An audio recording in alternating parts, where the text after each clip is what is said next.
اور یہاں پہ حضرت عباس ہے. وہاں آپ نے کربلا میں دیکھا روزے عاشور سے ایک دن پہلے شمر بن ذوالجوشن نعرے لگا رہا ہے عباس کے لیے امان ہے کیونکہ تم میرے ماموزاد ہو, میرا رشتہ تم سے ہے. پورے لشکر میں عباس کے لیے امان ہے, عباس اگر تم یہاں آ جاؤ ہم تمہیں بہترین گھوڑے دیں گے, سواری دیں گے, رتبہ دیں گے, اور اس کے بعد تمہیں خیریت سے تمہارے علاقوں میں پہنچاؤں گے, تم زندگی گزارو. مگر یہاں پہ جناب عباس نے جو سنا یہ آواز تو لشکر کے لوگوں نے کہا عباس مبارک ہو, آپ کو تو امان مل رہی ہے. عباس روتی ہوئی آنکھوں کے ساتھ, کھنکتے ہوئے آنسو, دل دھڑکتا ہوا تیزی کے ساتھ اور لرزتے ہوئے ہاتھ جناب سیدنا امام علی مقام کی خدمت میں حاضر ہوئے, اور اس سے پہلے اپنی زوجہ کی خدمت میں, امام کی خدمت میں آگے کیا کہتے ہیں, امام میں معذرت خواہ ہوں, میں بہت شرمندہ ہوں, مجھ سے یقیناً کوئی خطا ہو گئی انہوں نے میرے بارے میں یہ توقع کر لی کہ میں آپ کو چھوڑ کے جا سکتا ہوں.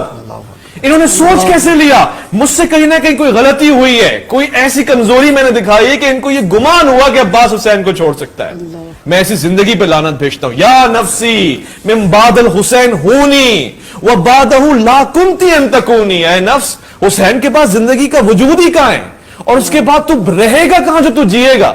زندہ کیسے رہ سکتا ہوں میں زیارت امام حسین کے سوا, ان کو دیکھے بغیر. یعنی جہاں جناب زینب کی محبت اس طرح کی ہے وہاں حضرت عباس کی محبت اس طرح کی ہے, دیکھے بغیر نہیں رہ سکتے. اپنی زوجہ کے پاس گئے, کشمکش کی حالت میں تھے. زوجہ نے کہا کیا ہوا, امان نامہ آیا اس لیے پریشان ہو, سوچ رہے ہو کہ جاؤں کہ نہ جاؤں. کہا نہیں, یہ سوچ رہا ہوں کہ میں امام کی نگاہوں میں کتنا گر گیا ہوں گا, ان پہ کیا گزر رہی ہوگی کہ عباس کو امان مل گئی اور زینب کو امان نہیں ملی, حسین کو امان نہیں ملی. وہ یہ سوچ کے کتنا غمزدہ ہو رہے ہوں گے, کاش میں شمر کا کلیجہ چیر دیتا, کس نے بولا کیوں کہ عباس کو امان ہے. زوجہ کہہ رہی ہیں کہ عباس,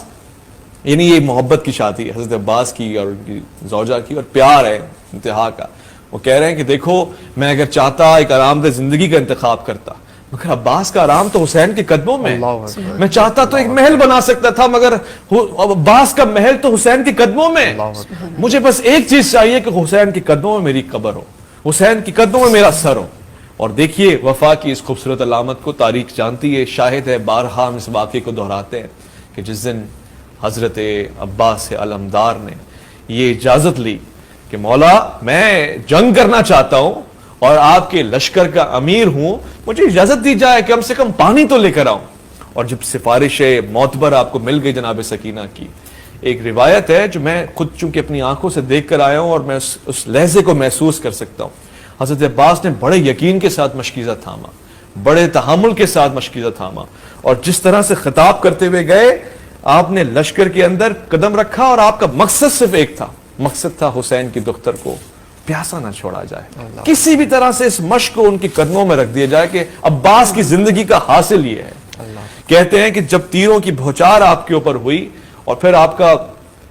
جسم تیروں سے بھرا ہوا, تلواروں کو آپ کے اوپر توڑا گیا, مگر عباس کی حرارت اور حرکت میں ایک لہجے کی کمی نہیں آئی. کسی سننے والے نے سن کے کہا, دیکھنے والے نے دیکھ کے کہا کہ آج عباس کی جتنی بھی جان ہے وہ اس کے جسم میں نہیں ہے, وہ اس کی مشق میں ہے. گویا عباس کی ساری وفا اس مشق کی محتاج ہے, اس میں جب تک چھید نہ کرو گے عباس نہیں رکے گا. کاٹنے والوں نے ہاتھ کاٹا, دایاں بایاں ہاتھ کاٹا, سینے بھر دیے تیروں کے ساتھ, مگر عباس نہیں رکے. پہلا شعر آپ نے اپنے دائیں ہاتھ کے کٹنے کے اوپر کہا, انی حامی عبدن دینی و امام صادق الیقینی, میں حامی ہوں محمد مصطفیٰ کا, میرے ہاتھ کا میرے جسم کے ٹکڑے کاٹ دو, میں دفاع میں رک نہیں سکتا کبھی. بایاں ہاتھ کاٹا گیا, مگر ایک پل کے لیے جب آپ نے دیکھا کہ مشق کو چیر دیا گیا ہے, ایک جملہ جس کی طاقت آج کا سینہ نہیں رکھ سکتا, یہ صرف عباس کا سینہ ہے, جس نے یا محسوس بھی کیا ہو تو کیا گمان کہ ایک مرتبہ دونوں بازوؤں کو کٹا ہوا دیکھ کر اپنی سوار سے یہ کہا کہ اگر کچھ ہو سکتا ہے تو ایک موقع اور دے, دوبارہ لبے دریا چل, دوبارہ سے مشق کو بھرتے ہیں, کسی طرح تو میرا ساتھ دے, کسی طرح میں تیرا ساتھ دوں, ہم اس مشق کو سکینہ کے قدموں میں جا کے